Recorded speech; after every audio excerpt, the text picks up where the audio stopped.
I stood in Principal Carlson's office at 8 a.m., my hands still smelling like cinnamon from the breakfast rolls I'd just made for the children. The same rolls little Emma Rodriguez waited for every Monday. The same rolls that helped Jacob Miller survive his first day of kindergarten. 5 years ago, Principal Carlson didn't look at me as she spoke. "Rosa, the school board has approved a new food service contract with NutriServe Solutions. They'll take over in 2 weeks. We're letting you go. 35 years. 35 years of arriving at 5:30 a.m. 35 years of learning every child's name, every allergy, every birthday. 35 years of making sure Tommy Chen, with celiac disease, stayed safe. 35 years of feeding Marcus Williams extra vegetables because he dreamed of playing soccer. 35 years reduced to a line item in a budget, replaced by plastic trays delivered by a corporation that would never know these children's names. What happened next changed everything. If you've ever been told your work doesn't matter, if you've ever been replaced by something cheaper and soulless, this story is for you. I'm so glad you're here. Please hit that like button and subscribe to this channel. And tell me in the comments, where are you watching from? Because what these children and their parents did when they tried to take away the one thing I lived for, it restored my faith in people. My name is Rosa Martinez. I'm 62 years old, and I was about to learn that I mattered more than I ever knew. 40%. That's what 35 years of relationships were worth. That's what knowing that Sarah Johnson needed comfort food on Tuesdays when her dad got custody.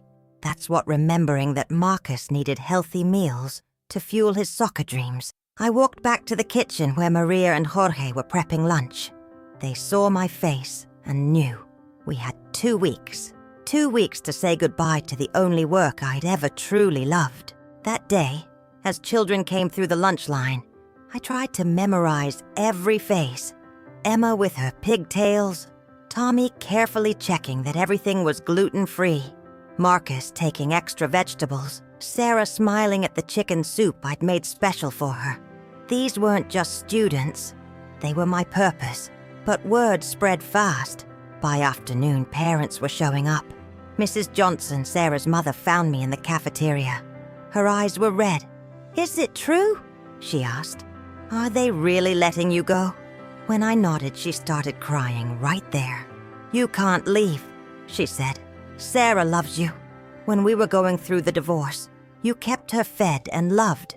You have no idea what that meant to us." More parents came. Mr. Chen brought flowers. "You kept Tommy safe for 6 years," he said. "When other schools couldn't accommodate his allergies, you learned everything about celiac disease. You saved us." By the end of the day, I had bouquets of flowers, cards from children, and a growing sense that maybe I'd made more impact than I realized. We created a Facebook group last night. Save Miss Rosa. We have 847 members, almost every parent at Brightwood. 847 people who cared enough to fight for me. Principal Carlson arrived and looked horrified. The parents blocked her path. "We need to talk about this decision," Mrs. Williams said. "We're not happy. This is a school board matter," Principal Carlson replied. "I don't have authority to reverse it." "Then we'll go to the school board, Mrs. Johnson said. "The next meeting is Thursday. We'll be there."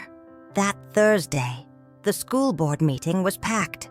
Over 200 people crammed into a room built for 20. I sat in the front row, watching this community rise up for me. Mrs. Johnson spoke first. "Miss Rosa has been more than a lunch lady," she said. "When my daughter was struggling through our divorce, Miss Rosa put notes in her lunch that said, 'You are loved.' Sarah still keeps those notes. You can't replace that with a corporation."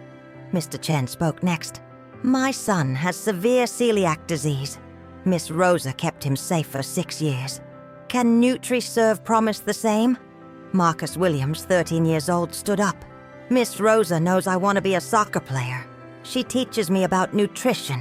She believes in my dreams." The testimonials continued. But the board president, Mr. Patterson, was unmoved. "We appreciate the passion," he said, "but we're facing a $300,000 budget shortfall. We can't ignore that kind of savings. That's $148 per student per year. You're selling out our children for $148 each." The room erupted in applause. Mrs. Foster, a board member, looked troubled. "Is there an alternative? What if we raise it?" Mrs. Johnson said suddenly. "What if the parents raise the $80,000? If we can prove this program can be self-sustaining, would you reconsider?" The board members looked at each other.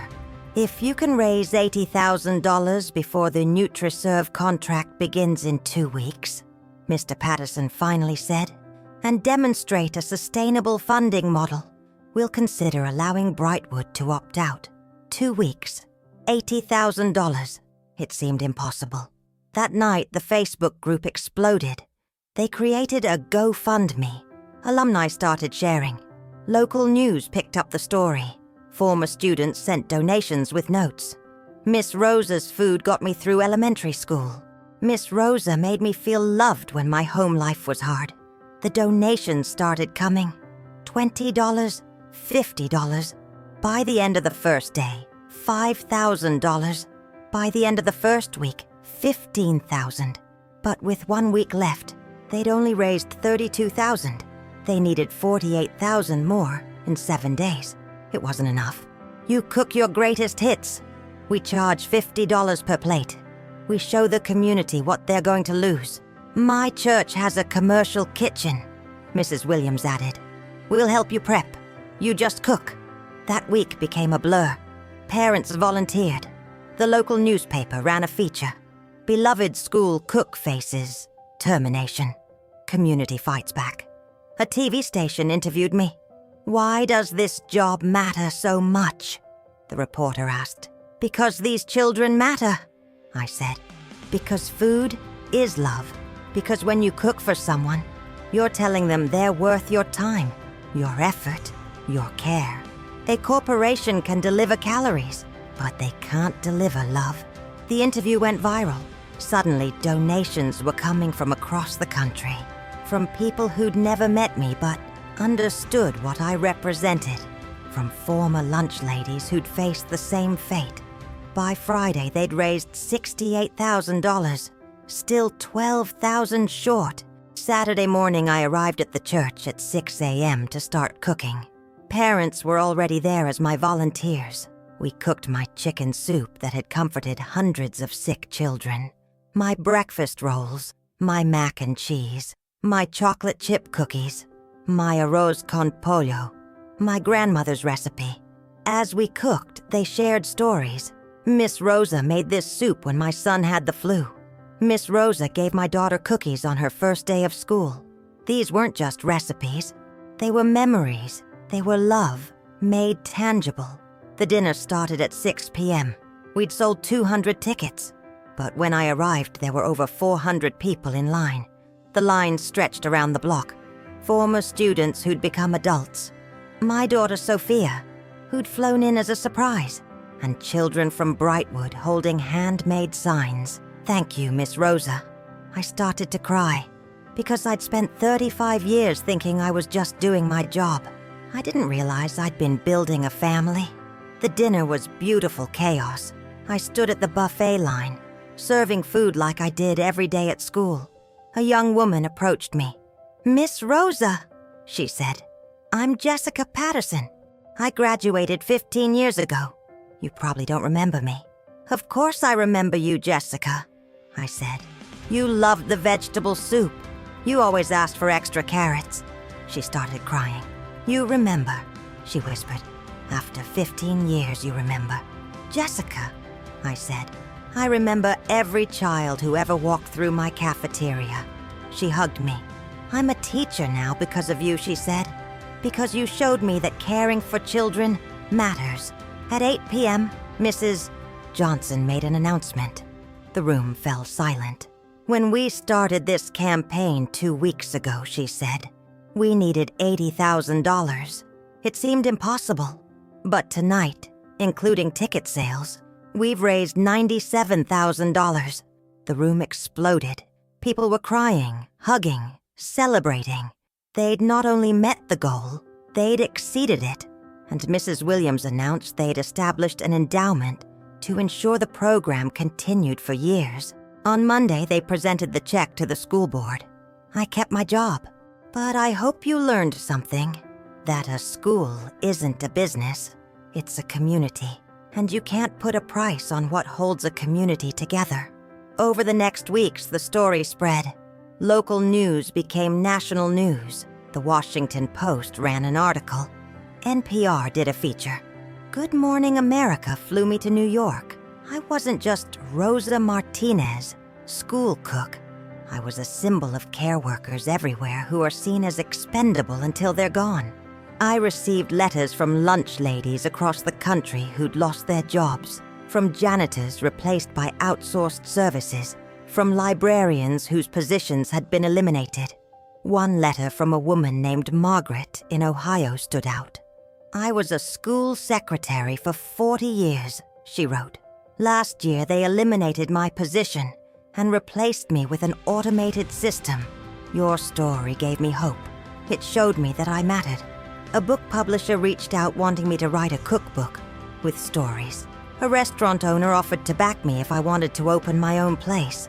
But the most meaningful opportunity came from NutriServe Solutions. Their CEO called me. I've been following your story, he said. We focus so much on efficiency that we've lost sight of what school food should be. I want to learn from you. Over the following months, we talked. He visited Brightwood. He watched me work. And slowly, NutriServe started making changes. They hired local cooks. They sourced fresh ingredients. They trained staff to learn students' names. It wasn't perfect, but it was better. Rosa Martinez, would you please come to the stage? She handed me a plaque. Rosa Martinez, heart of Brightwood Elementary, in recognition of 35 years of feeding our children with love.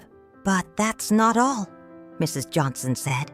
We've established an annual scholarship in your name, the Rosa Martinez Scholarship for students who demonstrate care for others, because that's what you've taught us, that caring matters. Students rushed the stage with flowers and cards. Former students shared stories. Jessica Patterson spoke. Miss Rosa taught me that my worth wasn't in what I achieved, but in how I cared for others. When I was in 4th grade and my parents were divorcing, Miss Rosa sat with me during lunch, just being present. That's when I learned the greatest gift is your attention. Marcus Williams, now 14, spoke. Miss Rosa believed in me before I believed in myself. This year I got scouted by a premier soccer academy. The first person I wanted to tell was Miss Rosa, because she was part of making it happen. The assembly ended with Emma Rodriguez presenting a photo album filled with pictures from 35 years. The final page showed the fundraiser dinner, surrounded by hundreds of supporters. The caption read, "This is what love looks like." 2 years later, I turned 64. I was eligible to retire but wasn't ready. I started thinking about succession. I approached Principal Carlson with an idea. What if we created a training program? I could spend my last few years training the next generation of school cooks, teaching them not just recipes, but philosophy. We created the Rosa Martinez School Food Program.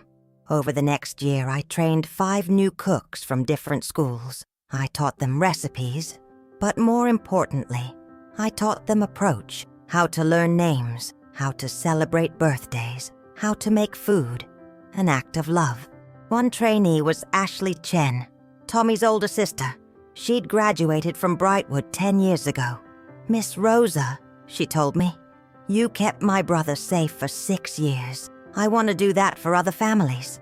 Over 6 months, Ashley learned everything I knew. By the end, she was ready to run her own kitchen.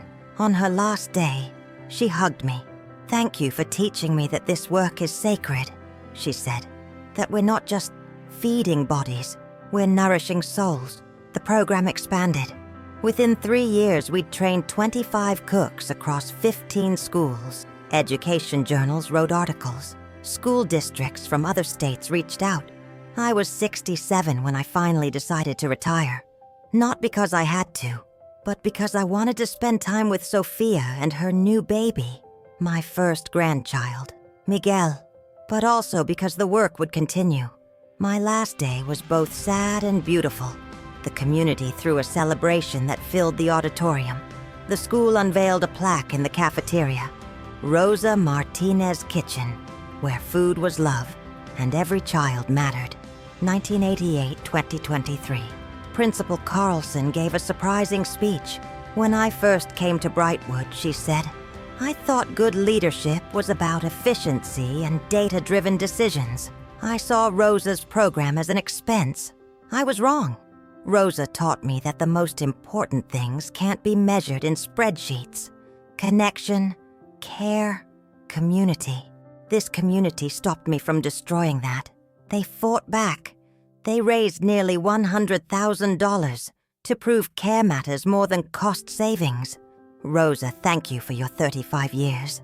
Thank you for showing us what education really means. Seeing each child, valuing each person, building community through daily acts of love. Ashley Chen, my first trainee, stepped forward. Miss Rosa, she said, you trained 25 cooks. We wanted to honor you. She unveiled a cookbook, Cooking with Love, recipes and stories from the Rosa Martinez School Food Program. All proceeds will go to a scholarship fund, Ashley explained. So your legacy continues feeding children in every way. I discovered my need to feed people didn't stop, and I stayed connected to Brightwood. 1 year into retirement, I received a call from the governor's office. Governor Reynolds wants to honor you, they said. She's presenting awards to educators who've made exceptional contributions. The ceremony was at the state capitol. When Governor Reynolds presented my award, she said, Rosa Martinez represents the often invisible workers who make education possible. Cooks, janitors, bus drivers, secretaries, people who show up every day, often for low pay, and give children stability. Miss Martinez didn't teach reading or math, but she taught something equally important, that they mattered. In a world that prioritizes efficiency over humanity, Miss Martinez proved connection cannot be outsourced. This award honors not just her, but all support staff in schools who feed, transport, clean, organize, and care for our children. You are educators in the truest sense. 3 years after retirement, I was 70. The Cooking with Care Foundation was thriving. We'd helped save 89 school food programs. We'd trained over 400 cooks. But I was tired. Sophia noticed. Mom, she said, you've done enough. You can rest now. Can I asked. There are still lunch ladies facing termination. Still so much work. And there are other people to do that work now, Sophia said. You built something that will continue without you. She was right. Ashley had become executive director. The work would continue, but I stepped back from day-to-day involvement. I started a blog, Cooking with Love, stories and recipes from a retired school lunch lady. I shared recipes and stories about children I'd fed. The blog attracted a surprising following. One post went viral about Tommy and his celiac disease. Within a week, it had been shared 100,000 times. I received messages from parents thanking me for validating the invisible work that makes education possible. They'd interviewed former students and created a theatrical piece about a lunch lady who fought to stay because she loved children. Emma Rodriguez, now 15, spoke. Miss Rosa, I'm 15 now. In 3 years, I'll graduate. When I think about what made this school special, I think about you. I think about smile-shaped oranges on my birthday. I think about how you knew my name. You taught me that I mattered. Marcus Williams, now 20, and playing college soccer, surprised me by attending. Miss Rosa, he said, I'm here to tell you something. Thank you. Thank you for believing in me. Thank you for teaching me about nutrition and discipline. I'm playing Division I soccer now, on track to go pro. None of that would have happened without you." He handed me his jersey, signed by his teammates, for Miss Rosa, who taught me to feed my dreams. The celebration ended with an announcement. "The foundation is establishing an annual award in your honor," Patricia said. She was the current head cook, trained through my program. The Rosa Martinez Award will recognize school food service workers who exemplify care-centered practice. That evening, I reflected on my journey, from being fired to being honored, from being told I was obsolete to receiving awards. I hadn't set out to be a symbol. I just wanted to cook for children. But that simple desire had rippled outward in ways I'd never imagined. My phone rang. It was Sophia. "How was the celebration?" "Beautiful," I said. "Overwhelming. These children who never met me honored me." "Your work did matter," Sophia said firmly. "Because you didn't just feed children. You taught them they were worth caring for. You taught an entire community that people matter more than profits. That's your legacy." I spent my days cooking for family and enjoying Miguel, now 11, and already talking about becoming a chef. But I stayed connected to Brightwood. One morning, Ashley called with exciting news. "Congress is considering a bill that would fund care-centered school food programs," she said. "It's based on our model, the School Food Care Act. If it passes, it would provide grants to schools that want human-centered food service instead of corporate contracts. And it's happening because of you, because of Brightwood." I couldn't believe it. From one lunch lady's job to national policy. Over the next months, I testified before Congress via video. Other lunch ladies testified. Parents shared stories. And finally, the bill passed. The School Food Care Act became law. On signing day, I received calls from lunch ladies across the country who'd been fighting to save their programs. They were celebrating. They all said, "Thank you for proving it was possible." I was 80 when I received my final major recognition. The James Beard Foundation announced a new award category, the Humanitarian Award, for food service workers who use food to build community. I was the first recipient. The ceremony was in New York. Sophia helped me prepare. As we flew there, she held my hand. "You belong more than anyone," she said, "because you understood that food isn't just about taste or technique. It's about connection. It's about care." The ceremony was unlike anything I'd experienced. Famous chefs, restaurant owners, food writers. When they announced my name, the entire room stood and cheered. The presenter spoke. "Rosa Martinez represents the purest form of culinary art. Not food as spectacle or profit, but food as love. For 35 years, she cooked to nourish children." When her community tried to replace her with corporate efficiency, 847 parents raised $100,000 to save her job. Miss Martinez went on to train hundreds of cooks, build a foundation, inspire legislation. She proved one person can change the world. I stood at that podium looking at accomplished chefs and thought about the children. Emma with her pigtails, Tommy trusting me to keep him safe, Marcus believing in his dreams, Sarah finding comfort in my soup. "Thank you," I said, my voice shaking. "But I need you to understand something. I'm not a hero. I was just a single mother who needed a job. What I did, any of you could do. What I proved, we all know. Food is love. Cooking for someone tells them they matter. I'm grateful for this recognition. But more than that, I'm grateful for the children who let me feed them, for the community that fought to keep me, for everyone who believes caring for people is the most important work." After the ceremony, young culinary students approached me asking questions. One said she'd been considering leaving school because everywhere she looked it was about prestige and profit. "There is a place," I told her. "There are schools and community kitchens and shelters, places where people need to be fed with love. don't give up on your calling. Several established chefs approached too. Your story reminded me why I became a chef, one famous chef said. Not for awards, but to nourish people. That evening, Sophia helped me prepare for bed. How do you feel? She asked. Like I've lived a full life, I said. Like the work I did mattered. Like I can finally rest. 2 years later, I was 82. My health was declining.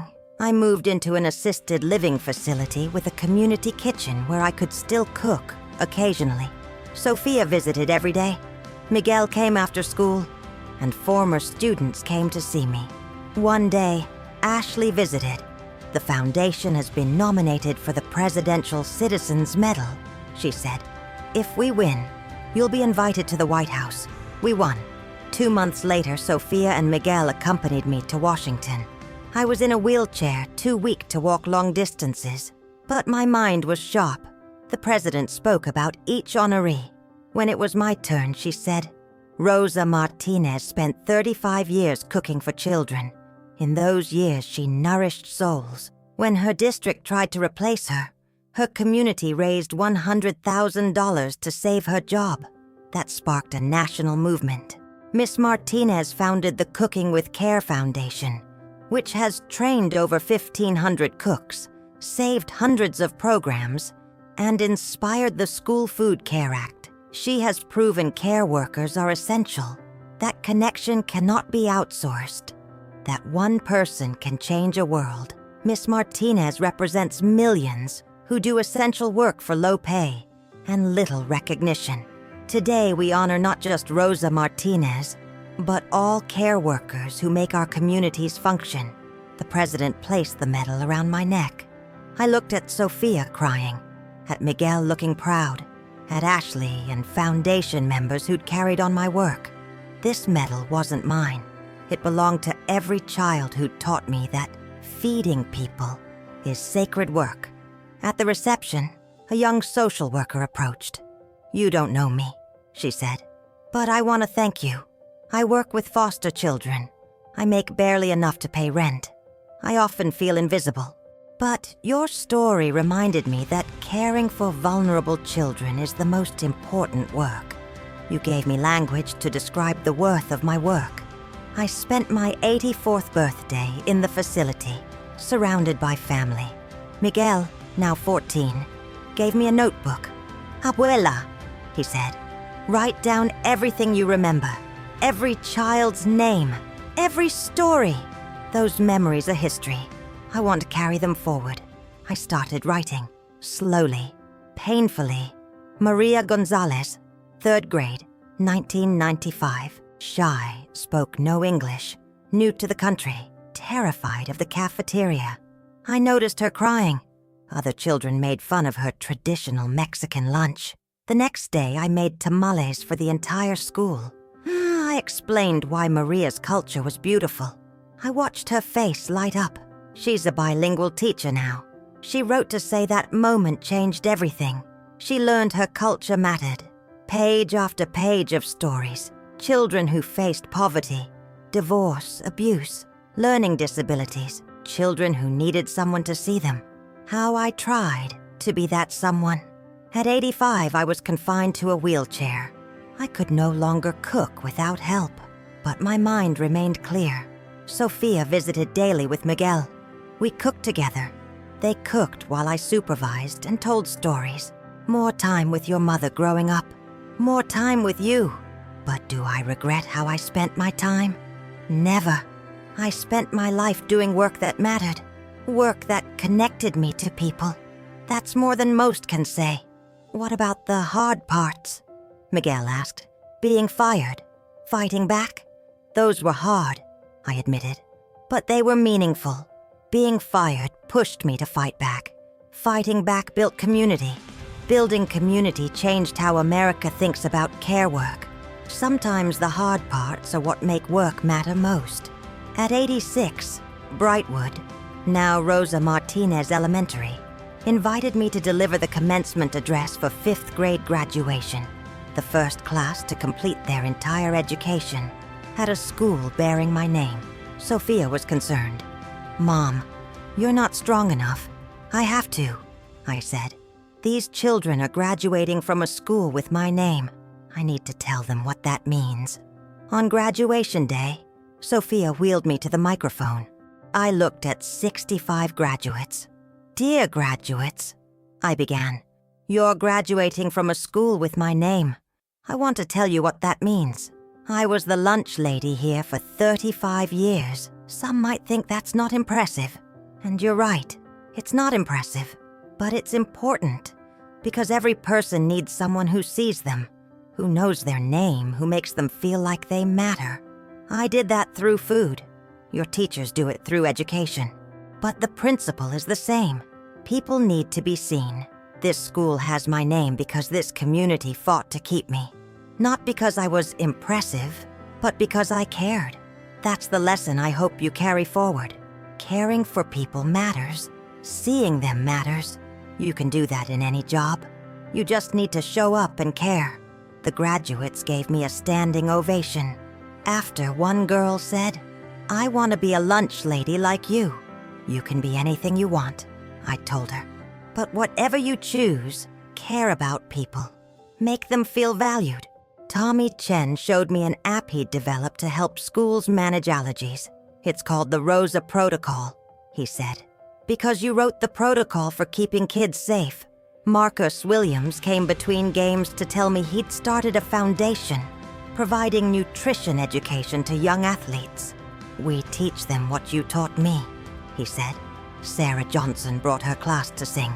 38-year-old singing about a lunch lady. Patricia brought me soup. Your recipe, she said, made with love, like you made for so many children. The soup was perfect. Coming full circle, being fed by someone I'd trained. One evening, Miguel came alone. He was 15. Abuela, he said, I used to think I wanted to be a school cook. Because of you. Because I wanted to honor you. But now I know that's not why. I want to do it because of what you showed me. You showed me that caring for people is the most important work. That feeding someone tells them they matter. That one person can change a world. I'm not doing this to honor you. I'm doing this because you taught me what a life of meaning looks like. And that's what I want. I held his hand. You'll be wonderful, I told him. And remember, it's not about awards or recognition. It's about showing up and caring. That's all that matters. I spent 3 weeks in the hospital. My condition stabilized enough to return to the facility, but everyone knew my time was limited. I was ready. I'd lived a full life, done meaningful work, proven care matters, built something that would outlast me. I was at peace. The foundation organized a virtual gathering where cooks could share how my work impacted them. Ashley set up a laptop in my room. One by one, cooks told their stories. They showed a video montage. Hundreds of schools, thousands of children, millions of meals prepared with love. The montage ended with a message. Thank you, Rosa Martinez, for teaching us that feeding people is sacred work, for showing us that care matters, for proving one person can change a world. 2 days later, I asked Sophia to gather everyone important. Family, former students, foundation members, anyone who wanted to say goodbye. They came. My room overflowed. Some stood in the hallway. Some joined via video. I want to tell you something, I said. I'm not afraid. I've lived a full life, done work that mattered, loved and been loved. But I need you to promise something. Promise you'll continue this work, that you'll keep fighting for care, that you'll keep seeing people as individuals, that you'll keep making children feel valued. One by one, they promised. Emma promised to continue developing programs. Tommy promised to keep schools safer. Marcus promised to teach young athletes. Sarah promised to see her students like I'd seen her. Ashley promised to grow the foundation. Miguel promised to become a school cook. And Sophia promised to keep telling my story. Thank you, I said, for everything. For fighting for me, for learning from me, for carrying this forward, for proving care matters. That evening, alone with Sophia, I asked for my notebook. "There's one more story I need to write," I said. I wrote about Sophia, about raising her as a single mother, about sacrifices and struggles and love, about watching her grow into a strong, compassionate woman, about the joy of meeting Miguel, about how my work had shaped her. "I'm so proud of you," I wrote. "You're proof this work mattered, that the life I lived was meaningful, that love multiplies across generations." I closed the notebook and handed it to Sophia. "This is for Miguel," I said, "and his children, and anyone who wonders whether care work matters. These stories are proof." Sophia held the notebook and cried. "You've given me so much," she said. "You taught me what it means to live a life of meaning, to show up and care, to see people. That's the greatest gift." I slept peacefully that night, and I didn't wake up. I died at 86, surrounded by love, having lived a life of meaning. Sophia spoke about growing up with a mother who left before dawn, but never stopped caring, who taught her that work is more than a paycheck. It's a contribution to the world. Miguel spoke through tears about his grandmother, who taught him that feeding people is sacred work. Emma, Tommy, Marcus, and Sarah each spoke about how I'd shaped their lives, how I'd seen them when they felt invisible. Ashley spoke about the foundation's work. 2,000 cooks trained, 800 programs saved, legislation inspired, all because one community refused to let their lunch lady be replaced. The service ended with a video tribute, hundreds of photos from 5 decades, me cooking, serving, celebrating. The final image was a quote, "I never set out to change the world. I just wanted children to know someone cared. But maybe that's how you change the world. One child at a time, one meal at a time, one act of care at a time." Before I tell you what happened next, I need to ask you something. Are you still with me? Are you invested in this story? If you are, please take a second right now to hit that like button. It helps more people find this story. And if you haven't subscribed yet, subscribe now so you don't miss what happens next. Drop a comment and tell me, have you ever had someone fight for you when you thought no one cared? Because what happened after I died proved that love doesn't have an expiration date, that connections outlast our time on Earth. After the funeral, Sophia found a letter I'd written. "Dear Sophia," it read, "if you're reading this, I've died. I hope it was peaceful. I want you to know, I have no regrets. I lived a full life, did work that mattered, loved and was loved. That's everything. When I was fired at 62, I felt worthless, and then the community fought back. You gave me back my purpose, but more than that, you gave me validation. For 35 years, I'd done invisible work, and then everyone saw what I'd always known. Care work is essential. That validation changed everything. Thank you for organizing the fundraiser, for proving I mattered, for giving me those final years where I could fight for others, the way you fought for me. You changed my life. I love you forever. Mom." Organizing expertise. We won't let another Rosa Martinez fight alone. Over the next year, the fund helped 12 lunch ladies. 8 kept their jobs because their communities rallied. 4 lost their jobs but received support. All 12 became advocates. A documentary filmmaker made a film about my story, Feeding with Love, the Rosa Martinez story. Premiered at festival and was picked up by a streaming service. Millions watched. Millions learned that a lunch lady changed how America thinks about care work. Schools across the country began implementing care-centered programs, not just because of policy, but because parents demanded it, because they'd seen what was possible. Miguel, now 16, worked part-time in the cafeteria at Rosa Martinez Elementary, learning from Patricia. The cycle continued. One day, serving lunch, a kindergartner approached shyly. "What's your name?" Miguel asked. "Lily," she whispered. "Hi, Lily," Miguel said. "What would you like?" She pointed to mac and cheese. Miguel served her, smiled and said, "You know what, Lily? Today's mac and cheese is extra special because it was made with love, just like my grandmother used to make it." Lily smiled and skipped away. Miguel understood what I'd spent 35 years doing, not just feeding children, making them feel seen. 5 years after I died, Rosa Martinez Elementary held a time capsule ceremony. They buried items representing the school's first 5 years, student artwork, photos, recipes, and my notebook. "We're burying this," the principal said.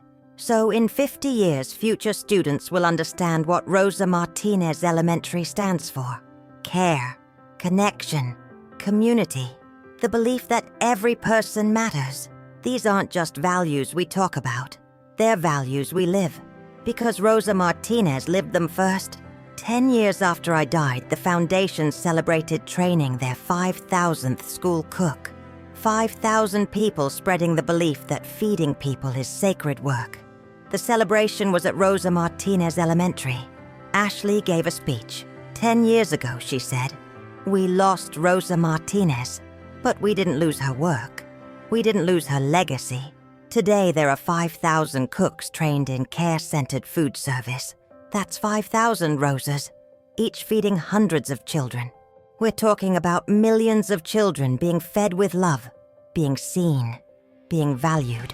Millions whose lives are better because one lunch lady refused to accept that her work didn't matter.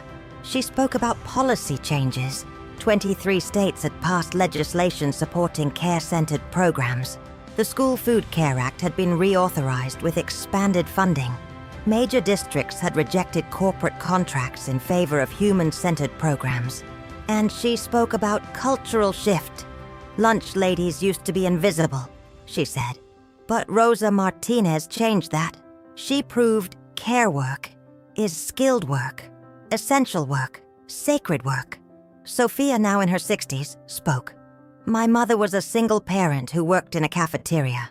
By society standards, she was nobody important, but she fed thousands of children with love. She saw them, she valued them, and in doing so, she taught all of us what true success looks like. Not wealth or fame, but impact, connection, care." Miguel, now 26 and head cook at a middle school, spoke. "I never met a student I didn't like," he said, echoing my phrase, "because every student has a story. When I feed them, I'm telling them they matter. That's what my grandmother taught me." The event ended with unveiling a statue. It stood in front of Rosa Martinez Elementary, bronze and permanent. The statue showed me serving food to a child, both smiling. The plaque read, "Rosa Martinez, 1938-2024. She fed thousands of children. She changed a nation. She proved that care cannot be outsourced, and that love, in the end, is what matters most." 15 years after I died, a university established the Rosa Martinez Chair in Food Justice. Dr. Emma Rodriguez was the first holder. Her research focused on culturally responsive school food programs, building on what I'd started. 20 years after I died, my story had become part of American cultural consciousness. Children learned about me in schools, in history classes, in civics. I was taught as an example of grassroots organizing, of community power, of one person making a difference. Textbooks included the Brightwood Fundraising campaign as a case study. Business schools analyzed the false economy of replacing human workers with corporate contracts. I'd become more than a person. I'd become a symbol. But the most meaningful legacy wasn't in textbooks. It was in the lunch ladies, in thousands of cooks who went to work every day and fed children with love, who learned names, who celebrated birthdays, who saw each child as an individual, who proved, in small daily actions, that care matters. 25 years after I died, Sophia was 81. Miguel was 41, still a school cook, training the next generation. One evening, Sophia sat with Miguel and his children. My great-grandchildren. There's your great-great-grandmother, Sophia said, pointing to a photo. She fed thousands of children. She changed how America thinks about care work. What did she do? Miguel's youngest daughter asked. She cared, Miguel said simply. She showed up every day and cared about people. She learned their names. She made them feel valued. She fed them with love. And because she did that, she changed the world. Can I do that too? The little girl asked. You can, Sophia said. You can care about people. You can see them. You can make them feel valued. You don't need a fancy job. You just need to show up and care. That's what your great-great-grandmother taught us. 30 years after I died, the foundation had trained over 10,000 cooks, saved over 2,000 programs, influenced legislation in 47 states. But the most significant impact was in the children. Millions who'd been fed by cooks trained in my philosophy. Children who'd felt seen and valued. Those children grew up. They became parents, teachers, policymakers, community leaders, and they carried forward the lesson. Care matters, people matter. Feeding someone with love is sacred work. They created more caring institutions, more humane policies, more connected communities. The cycle continued, care multiplying across generations. 35 years after I died, 50 years after the community fought to save my job, Rosa Martinez Elementary held a special anniversary. Very few who'd known me personally were still alive. Sophia had passed. Most children I'd fed were grandparents. But the school still bore my name. The statue still stood. The cafeteria was still the Rosa Martinez kitchen. And children still learned my story. The celebration included presentations from historians who'd studied my impact, from sociologists who'd researched the movement, from educators who'd implemented care-centered practices. But the most moving moment came when current fifth graders performed a play about my life. They'd researched me, read articles, watched documentaries, interviewed elders. The final scene showed me serving lunch, learning each name, making each child smile. The girl playing me delivered the final line. I never wanted to be famous. I just wanted children to know someone cared. But maybe that's the most important thing anyone can do. The play ended with children singing about care, connection, and community, about how one person can change the world by simply showing up and caring. Miguel, now 71 and retired, addressed the audience. I'm Miguel Martinez, he said. Rosa was my grandmother. I never thought I'd still be talking about her 50 years later. I thought the story would fade, but it hasn't. Because what she did wasn't just about her. It was about proving something essential. Care matters, people matter. Connection cannot be outsourced. In a world dominated by efficiency and profit, we still need humans who see other humans and make them feel valued. He paused. I spent 30 years as a school cook following her footsteps. Every day was sacred. Every child I fed was a gift. Every name I learned was an honor. My grandmother taught me that. She taught a generation. She taught this community. She taught America. And because she did, millions of children have been fed with love. Millions have felt valued. That's legacy. That's a life well lived. The celebration concluded with a ritual repeated every year since my death. Children and community members filed past my statue, each placing a flower. By the end, there were hundreds of flowers, a garden of gratitude at the feet of a bronze lunch lady.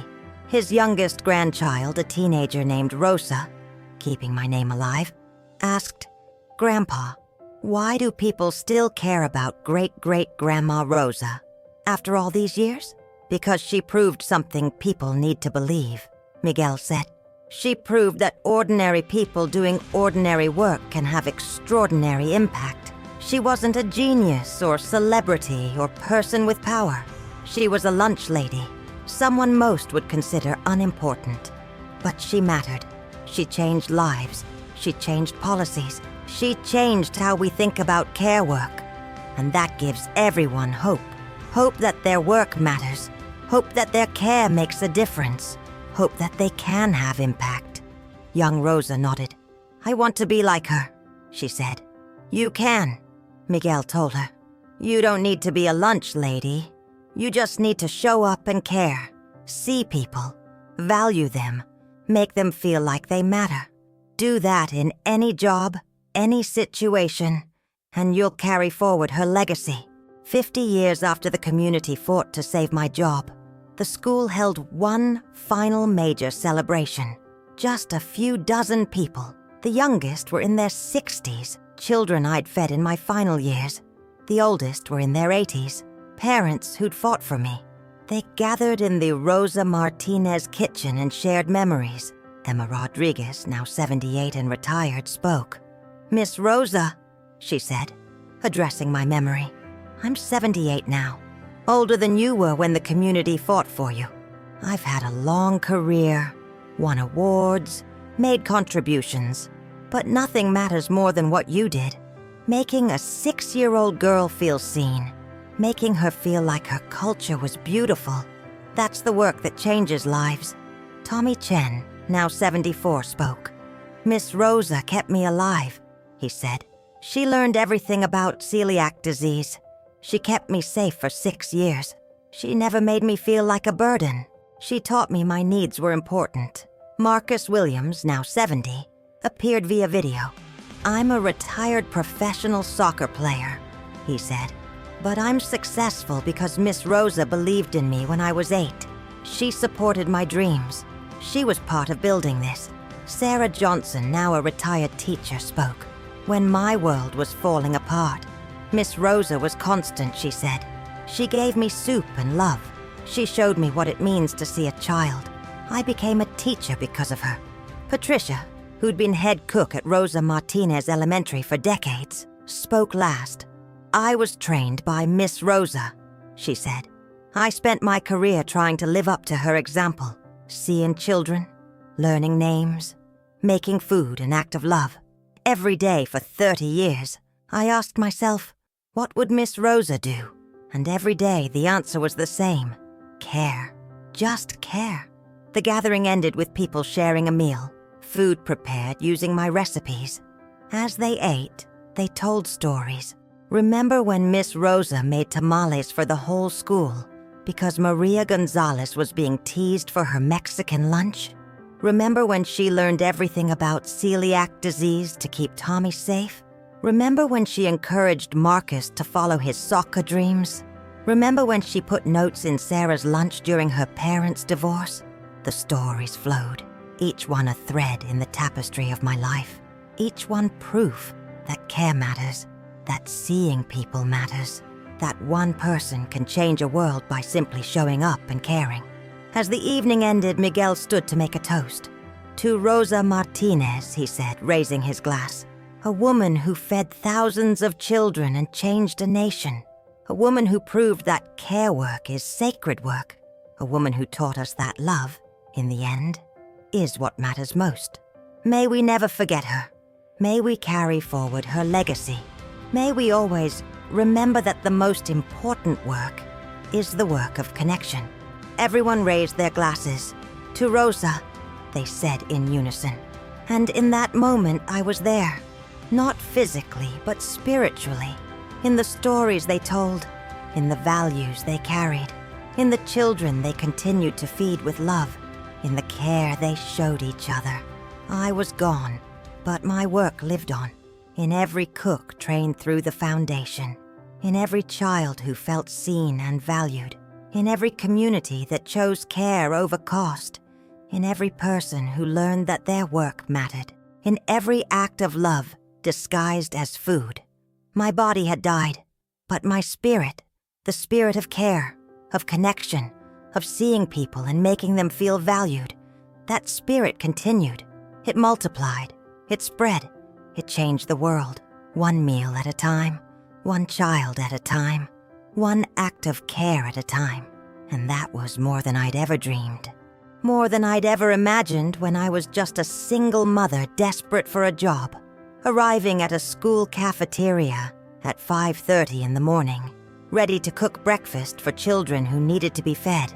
I'd spent my life making sure children knew someone cared, and in doing so, I'd proven something essential, that one person can matter, that care cannot be outsourced, that love in the end is what holds communities together. 100 years after I was born, Rosa Martinez Elementary still stood. The building had been renovated multiple times. Technology had changed. Teaching methods had evolved. But the name remained. The statue remained. The Rosa Martinez kitchen remained. And most importantly, the philosophy remained. Current students, great-great-grandchildren of children I had fed, learned my story in history class. They studied the Brightwood Fundraising campaign. They analyzed how grassroots organizing can create change.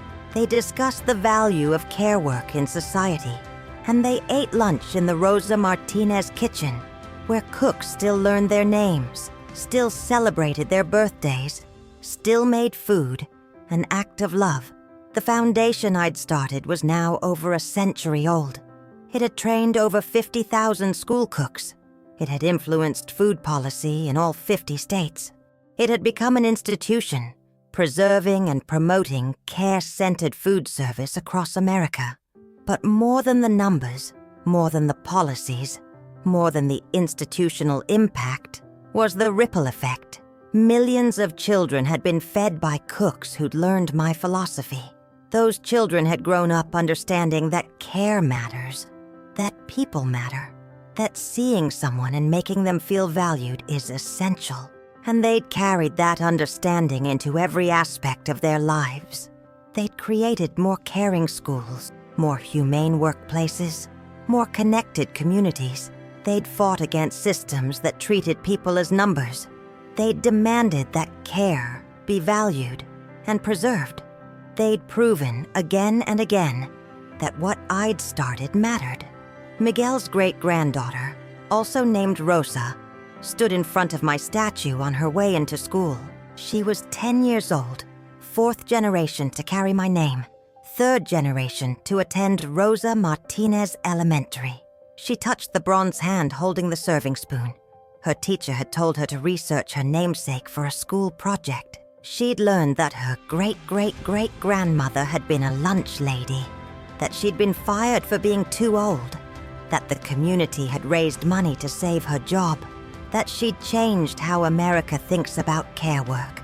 Young Rosa didn't fully understand all of it yet. She didn't understand policy and movements and cultural shifts.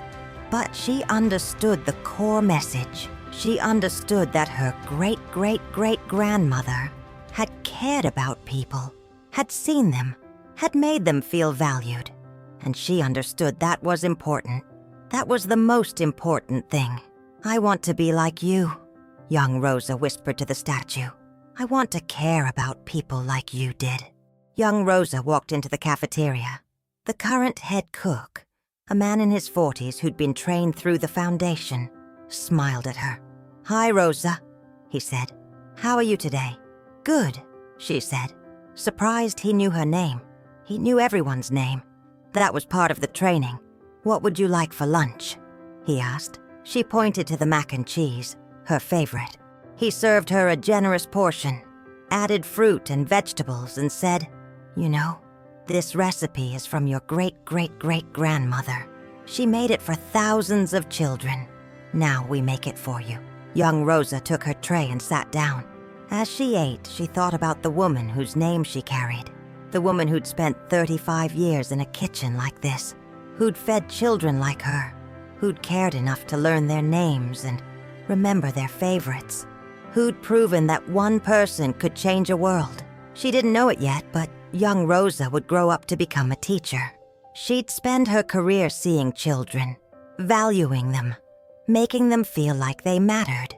She'd carry forward the legacy not by cooking food, but by caring for students the way I'd cared for them.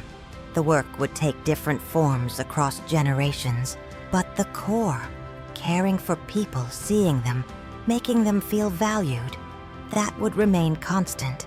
That evening, in homes across America, former students of mine, now elderly themselves, some great-grandparents, told stories to their families. They told about a lunch lady named Rosa Martinez who'd made them feel seen when they were children, who'd known their names, who'd celebrated their birthdays, who'd made school feel safe. Their grandchildren and great-grandchildren listened to these stories and learned that care matters, that paying attention to people is important, that making someone feel valued can change their life. The ripples continued spreading, each generation teaching the next, each person carrying forward the lesson, each act of care multiplying outward. 125 years after I was born, 50 years after I died, the Foundation published a commemorative book documenting my impact. It included statistics. Over 100,000 school cooks trained. Over 5,000 school food programs saved from outsourcing. Legislation in all 50 states supporting care-centered food service. An estimated 50 million children fed by cooks trained in my philosophy. But the book also included stories, thousands of stories from people whose lives had been touched by the movement I had started. Children who'd felt seen, cooks who'd found purpose, parents who'd learned to fight for what mattered, communities that had chosen care over cost. It was from a woman named Elena, a school cook in California. I never met Rosa Martinez, she wrote. She died before I was born. But I was trained by someone who was trained by someone who was trained by her. And through that chain of teaching, her philosophy reached me. When I started working in a school cafeteria 15 years ago, I thought it was just a job, a way to pay bills. But my trainer taught me Rosa's approach. Learn the children's names, remember their preferences, celebrate their birthdays, see each child as an individual, make food, an act of love. I followed that approach, and something amazing happened.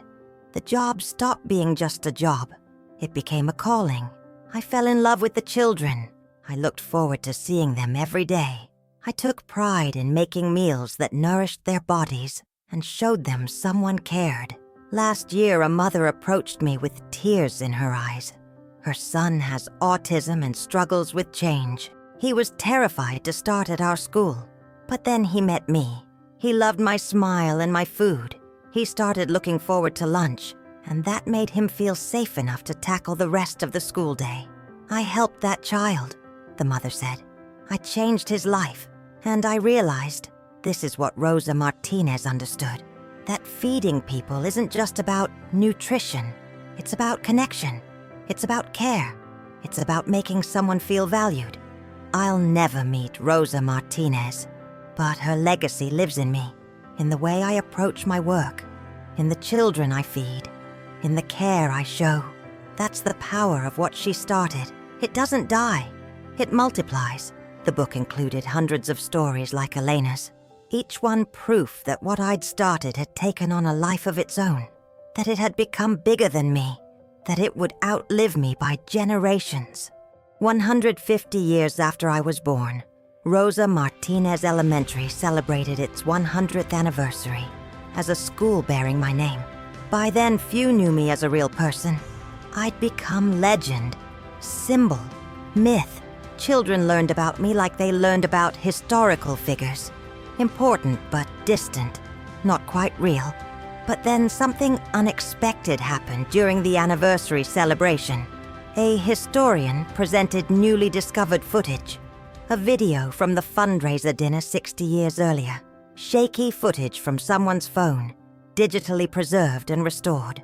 The video showed me serving food to hundreds of people, showed me smiling as I filled plates, showed former students approaching me with tears and thanks.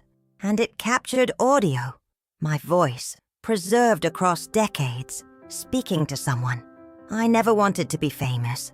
I just wanted children to know someone cared. As the video played in the auditorium, something shifted. I stopped being legend and became human again. People saw me move, heard me speak, witnessed my humanity. And they understood, perhaps for the first time, that I'd been real, that I'd been a person who got tired, who worried about money, who struggled with being a single mother, who doubted herself, who wondered if her work mattered. I'd been human, flawed, uncertain, just like them. And yet I'd changed the world, not because I was extraordinary, but because I'd shown up, because I'd cared, because I'd refused to accept that my work didn't matter. The video ended. The auditorium was silent. Then slowly, people began to stand. Current students, teachers, parents, community members, descendants of people I'd fed. They gave me, or rather, my memory, my legacy, my recorded voice, a standing ovation that lasted 5 minutes. And in that moment, the message became clear. You don't have to be perfect to make a difference. You don't have to be extraordinary to change a world. You just have to care. You just have to show up. You just have to see people and make them feel valued. That's what Rosa Martinez Elementary stood for. That's what the foundation promoted. That's what millions of people across generations had learned. That care matters, that people matter, that love, in the end, is what holds everything together. 200 years after I was born, historians studied my impact as part of broader research into 21st century social movements. They analyzed how the fight to save one lunch lady's job had sparked a national reconsideration of care work, how it had influenced labor policy, education reform, and cultural values. They documented how I'd become a symbol of resistance against treating people as expendable, how my story had been invoked by workers across industries fighting for recognition and respect, how I'd changed the conversation about what work is valuable and who deserves to be valued. But the historians also noted something interesting. While my story had become famous, the philosophy I'd represented had become invisible. It had become so embedded in culture that people no longer questioned it. Of course, care workers should be valued. Of course, people matter more than efficiency. Of course, connections cannot be outsourced. These ideas, which had been revolutionary when I'd fought for them, had become common sense. And that, the historians concluded, was the ultimate measure of my success. I hadn't just won one fight. I'd changed what people believed. I'd shifted cultural values. I'd made care central, rather than peripheral. But by then, it was just one of hundreds of schools named after me across America.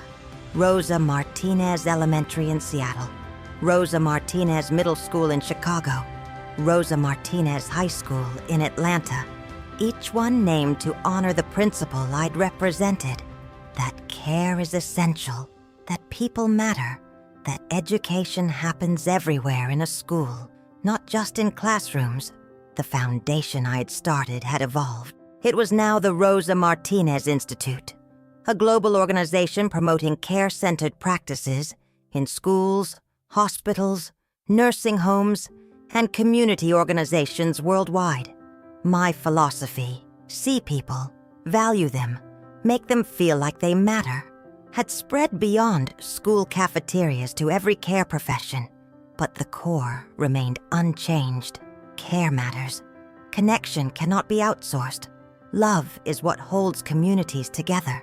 500 years after I was born, I'd become one of those historical figures studied in schools, not because I'd been a president or inventor or military leader, but because I'd represented a turning point. Historians pointed to the early 21st century as the moment when society began to reckon with how it valued care work, when movements emerged demanding recognition for the work of feeding, cleaning, teaching, nursing, and caring, when people refused to accept that care workers were expendable, and they pointed to me, a 62-year-old lunch lady who'd been fired and fought back, as the catalyst, as the person whose story crystallized the issue, as the face of the movement. It wasn't entirely accurate.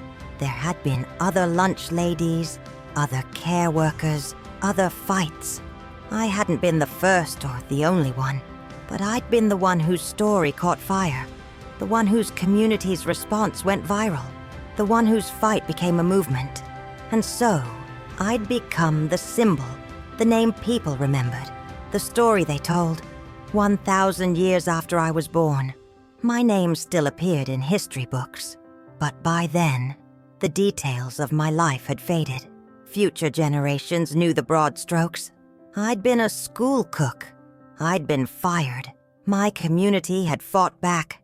I'd inspired change. But they didn't know about Emma and Tommy and Marcus and Sarah. They didn't know about breakfast rolls and chicken soup and smile-shaped oranges. They didn't know about the 847 parents who'd raised money in 2 weeks. Those details had been lost to time. What remained was the principle, the idea, the belief that I'd come to represent. Care matters, people matter, love matters, and that was enough.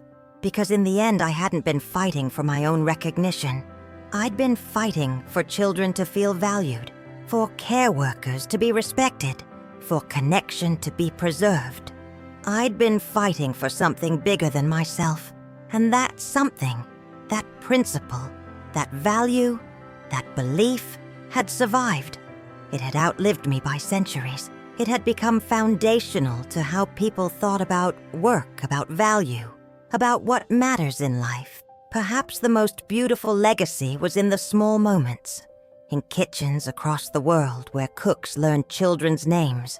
In classrooms where teachers saw students as individuals. In nursing homes where aides made residents feel valued. In hospitals where nurses held patients' hands. In all the places where people cared for people, there was a thread connecting back to what I'd proven. That care cannot be outsourced. That seeing people matters. That making someone feel valued can change their life. Most people providing that care had never heard of me. They didn't know my story. They weren't consciously following my example, but they were living the principle I'd fought for. They were proving every single day that care matters. And that was the real legacy, not fame or recognition or schools bearing my name, but the quiet persistence of care in a world that often prioritizes everything else, the continued belief that people matter, the ongoing commitment to seeing people and making them feel valued. That legacy didn't belong to me. It belonged to everyone who'd ever cared for another person, everyone who'd ever cooked a meal with love, everyone who'd ever learned a name and remembered it, everyone who'd ever made someone feel seen. I'd just been one person in that long chain of care. One lunch lady in one school in one community who'd refused to accept that her work didn't matter, who'd fought back when they tried to replace her, who'd inspired others to fight for care in their own contexts. But I hadn't been alone. I'd been part of something larger, a movement of care workers demanding recognition, a community of people believing that connections matter, a society slowly, gradually learning to value care. And maybe that was the most important lesson of all, that you're never alone when you fight for what matters, that communities will rise up to preserve care, that people, when given the choice, will choose connection over efficiency, love over cost, humanity over corporate thinking. That was what the 847 parents who'd fought for me had proven. That was what millions of people across generations had affirmed. That was what would continue long after my name was forgotten. Care matters, people matter, love matters. And no budget cut, no corporate contract, no efficiency metric can change that fundamental truth. Because in the end, we're all just humans trying to survive in a complex world. And what helps us survive isn't efficiency or profit or innovation. It's connection. It's being seen. It's knowing that someone cares. That's what I'd understood there in my school cafeteria. making breakfast rolls at 5:30 in the morning. That's what I'd fought for when they tried to replace me. That's what I dedicated my life to proving, and that's what would outlive me forever. From their teachers who'd been inspired by my story, from their parents who'd been part of communities that fought to preserve care, they'd learned it from a culture that had slowly shifted to value care alongside achievement, to recognize that feeding people, teaching people, nursing people, caring for people is essential work. Some of them were becoming school cooks, following literally in my footsteps, learning to arrive early, to prep meals, to learn names, to celebrate birthdays, to make food, an act of love. Others were becoming teachers, nurses, social workers, counselors, librarians, choosing careers where they could see people and help them feel valued. All of them were carrying forward the principle I'd represented, that care matters, that people matter, that the most important work is often the work that seems invisible. Miguel, now in his 40s and training young cooks, told them my story during their first day of training. My grandmother, he'd say, was fired for being too old. The school board thought they could save money by replacing her with corporate food service, but the community raised nearly $100,000 in 2 weeks to save her job. Why? Because she didn't just feed children. She cared for them. She saw them. She made them feel valued. And that's what I'm going to teach you to do. The young cooks would listen, inspired. Then Miguel would take them into the kitchen and teach them the practical skills. How to plan menus, how to accommodate allergies, how to prepare food efficiently. But always, always, he'd bring it back to the core principle. You're not just preparing food, he'd say. You're telling children they matter. You're showing them that someone cares. That's sacred work. Never forget that. And they didn't forget. They carried it forward. They became part of the chain of care that stretched back to me and forward into an unknown future. They proved that what I'd started hadn't ended with my death. It had just begun. Across America, in schools and hospitals and nursing homes and community centers, people were caring for people, learning names, celebrating milestones, making people feel seen and valued. Most of them didn't know my story, but they were living my legacy. They were proving that care cannot be outsourced, that efficiency isn't everything, that people need connection more than they need corporate optimization. She didn't know that her mother had been one of the children who'd inspired the community to fight for me. She didn't know her mother was now Dr. Rodriguez, implementing culturally responsive food programs across the country. She just knew that the lunch lady knew her name, that the mac and cheese was delicious, that school felt safe. Tommy Chen's son, dealing with the same celiac disease his father had faced, ate lunch there knowing he was safe. The cooks had been trained to manage allergies with the same care I'd shown. They had separate equipment, read labels obsessively, never made him feel like a burden. He was protected. Marcus Williams's nephew, dreaming of playing professional soccer like his uncle, ate lunch there and talked to the cooks about nutrition. They encouraged his dreams, adjusted his meals to support his training, believed in his potential. He was supported. Sarah Johnson's daughter, navigating her own parents' recent divorce, ate lunch there and sometimes found notes in her lunch bag. You are strong. You are loved. This will get better. The cooks had learned that from the foundation's training, that sometimes children need words as much as food. She was comforted. These children didn't know they were benefiting from a fight that happened decades ago. They didn't know a community had raised money to keep a 62-year-old lunch lady in her job. They didn't know that lunch lady had then built a movement that changed America. They just knew that someone cared about them. And that was enough. That was everything. That was what I'd fought for.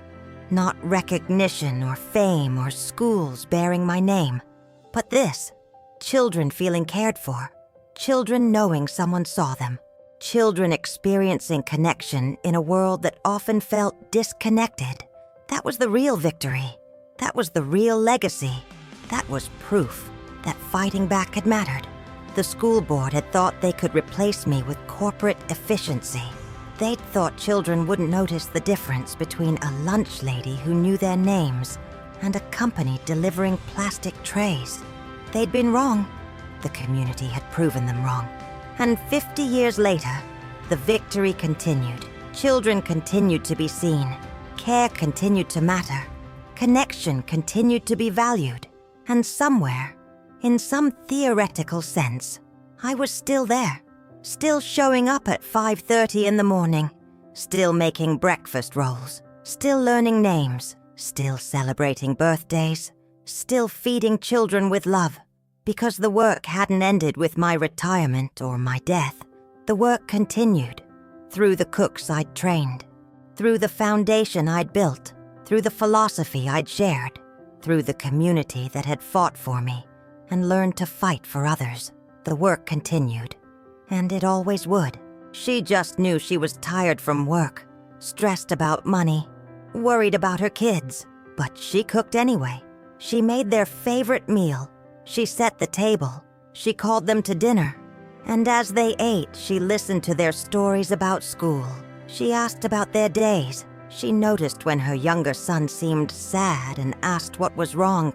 She celebrated when her daughter shared good news about a project. She saw them. She valued them. She made them feel like they mattered. She was doing what I'd done. What millions of parents and caregivers and teachers and cooks do every day. Showing up, caring, making people feel seen. She'd never heard of me, but she was living the principle I'd represented. The next morning at Rosa Martinez Elementary, Patricia, now in her 60s and nearing retirement herself, arrived at 5:30 a.m. She turned on the lights in the Rosa Martinez kitchen. She looked at the plaque on the wall. She thought about me, the woman who'd trained her trainer. She'd never met me, but she felt connected to me through the recipes she used, through the philosophy she followed, through the children she fed every day. Patricia started prepping breakfast. As she worked, she thought about the young cook she was training. Elena, 24 years old, fresh out of the Foundation's training program. Smart, caring, committed to seeing children and making them feel valued. Elena would take over when Patricia retired, and she'd train someone else, and that person would train someone else. The chain would continue. The work would go on. The philosophy would spread, care multiplying across generations. Patricia smiled as she pulled breakfast rolls from the oven. Golden brown, perfect, just like I'd taught her trainer to make them. Just like her trainer had taught her. Just like she was teaching Elena. The recipe continued. The care continued. The love continued. At 6:30 a.m., Elena arrived. She tied on her apron and joined Patricia in the kitchen. "Good morning," Patricia said. "Ready to feed some children?" Elena smiled. "Ready to tell them they matter," she replied. Patricia hugged her. "Rosa would be proud of you," she said. And she would have been, because Elena understood, because the work continued, because the philosophy spread, because care mattered. Emma Rodriguez's daughter walked in, her backpack bouncing. "Hi, Lily," Elena called out, having memorized all the students' names in her first week. Lily smiled and waved. Someone knew her name. Someone was happy to see her. She mattered. Tommy Chen's son came in next, carefully checking the gluten-free station. "It's safe," Elena assured him. "I used separate equipment and checked every ingredient." He relaxed. Someone had protected him. Someone understood his needs. He mattered. Marcus Williams's nephew arrived, already in his soccer gear for before-school practice. "Need extra protein for your game today?" Patricia asked, knowing about his training schedule. He grinned. Someone supported his dreams. Someone paid attention to what he cared about. He mattered. Sarah Johnson's daughter came in quietly, still adjusting to her new reality after her parents' divorce. Patricia slipped a note into her lunch bag where she'd find it later. You are stronger than you know. We're proud of you. Later that day, when she'd find that note, she'd cry. But they'd be good tears, because someone noticed. Someone cared. She mattered. This was the work. This was the legacy.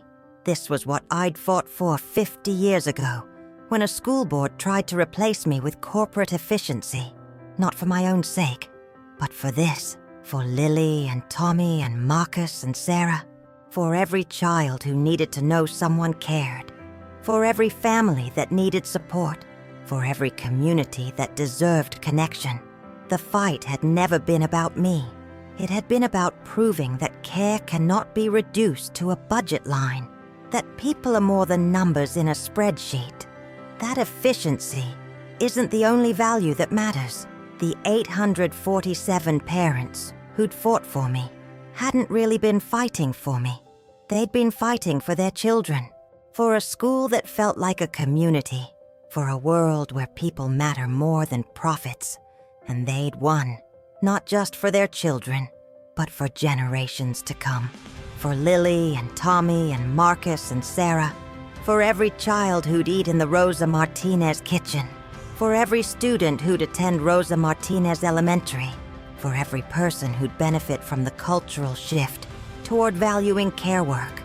They'd won, and the victory continued. Every single day, in every meal prepared with love, in every name learned and remembered, in every birthday celebrated, in every child who felt seen and valued, the victory continued, and it always would.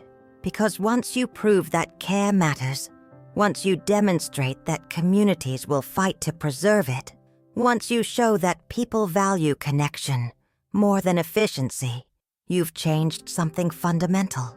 You've shifted culture. You've transformed values. You've created a legacy that outlives any individual life. She told 300 children, through her actions, that they mattered, that someone saw them, that someone cared. It had been a good day, a meaningful day, a day that mattered. She thought about Rosa Martinez, the woman whose name was on the school where she worked, the woman who'd fought to keep doing this work, the woman who'd proven care matters.